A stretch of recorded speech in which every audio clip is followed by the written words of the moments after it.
Exactly. Ron in Florida. You're talking to Eric and Jamie. Thank you for waiting so long. How's it going? Anytime. Hope you guys are doing well. I will make this quick so the producer is not yelling in your ears. We wanted to make time for you while we could. We've got a couple minutes. What's up, buddy? Yeah, no doubt. No doubt. So I am sort of new on this atheistic journey, if you will. And one of my friends suggested to me going to a Universal Unitarian. I don't know if I could call it a church. Yeah, it is. I mean, they consider themselves Pentecostals don't call it a church, but UUs call themselves. Yeah. I grew up Baptist, so in the end, you know, you're not my denomination. You're probably not a church, so. So yeah, well, yeah. So your friend suggested you go to a Unitarian Universalist church. Are you wondering if that's a good idea? Well, yeah, I was wondering if that is, I guess, considered religious. You know, looking at the website for the particular one that's in my area, it talks about spiritual growth, and I'm kind of a little bit iffy. You know, there are certain things for me right now that fall into the category of if it looks like a duck, quacks like a duck. Holy moly! You know, there's a lot of that's funny. There's a lot of ducks on this episode. Yeah, right. So I know how to define duck properly anymore. So Ron, I just wanted a little bit of advice with regards to that. Actually, can I give a quick shout out as well? Yeah, go for it. To the call screeners, because I actually had another question. Yes, Chelsea, you're amazing. The call screener actually cleared another one up for me, so that will also help in preventing the producers from screaming in your ears. Love it. Yeah. So there you go. Just trying to find out about you. No worries. Okay, so what I would say, geez, I'm picking it up from you. I never said what I would say until. Anyway, Ron, in my experience, UU churches have been a really fun, exciting place to go. You do not have to be specifically religious. And in fact, I've met plenty of atheists there. The thing is, I've met a lot of wooey atheists there. It's not necessarily a place where skepticism lives. It's a place where community, kindness, compassion are. And I would say that if that's what you have access to, then go get some community. But I would definitely warn you, be patient with the woo, because it is super real. Again, that doesn't mean that they are bad or mean. It just means that they might have some pseudo-spiritual beliefs that don't necessarily hinge on a God.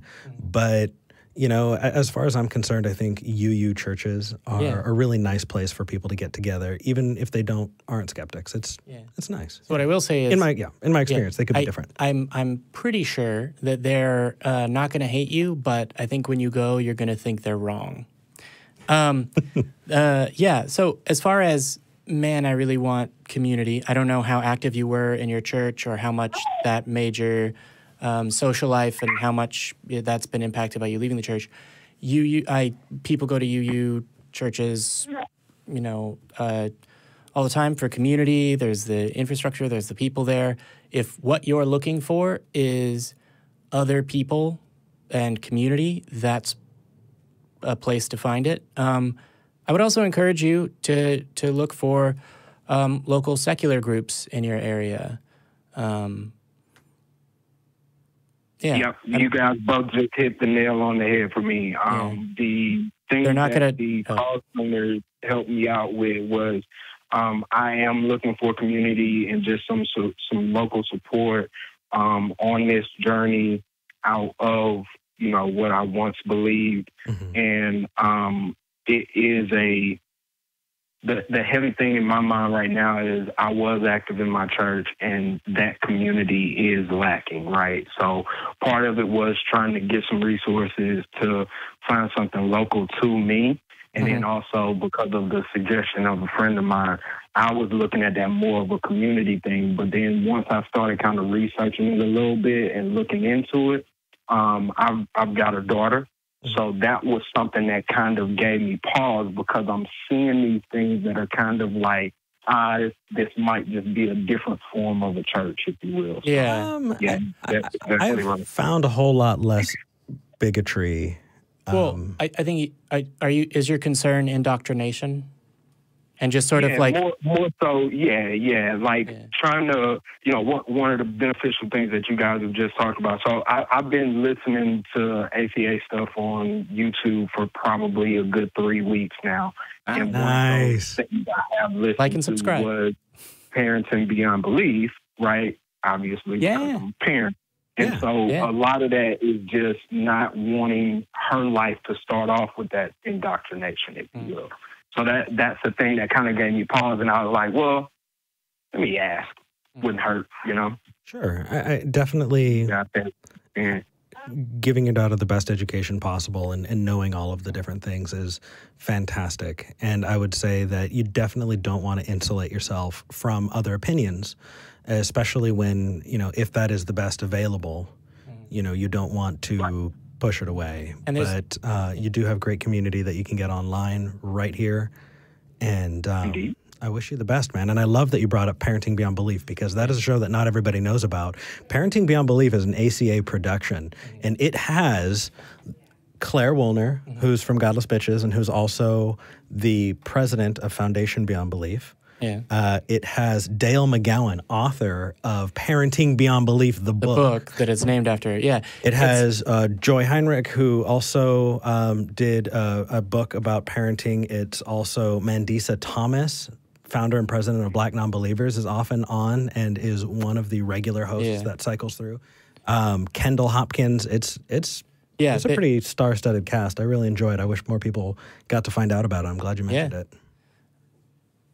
Indeed. Yeah, and I would say we got to wrap this up here. But what I would say is, keep us updated, Ron. Send email to mail@talkheathen. I feel like that's more of a. Actually, if you're on Facebook at all, or willing to tolerate having a Facebook at all, it's worth it to have the ACA Productions or Atheist Experience official discussion group, just because that's. I mean, online community is not the same, and it is not a replacement for it, but it can be very helpful because, oh my gosh, this person was trying to tell my daughter at the grocery store that everything was made by Jesus. Having, 10 people respond, yeah, I hate when that happens, is a really cathartic thing. And so I would encourage you to join that and keep us updated. Cheers. Indeed, we'll do it. I'm sure as I start to get involved with some of the local resources that the call screener helped me out with, we'll try and connect our area with you guys' organization as well to, try and grow it here locally as well. Sounds good. I love it. All right. Chelsea, thank you so much for helping out. Yeah. Ron, take care. Have a good one. Appreciate y'all.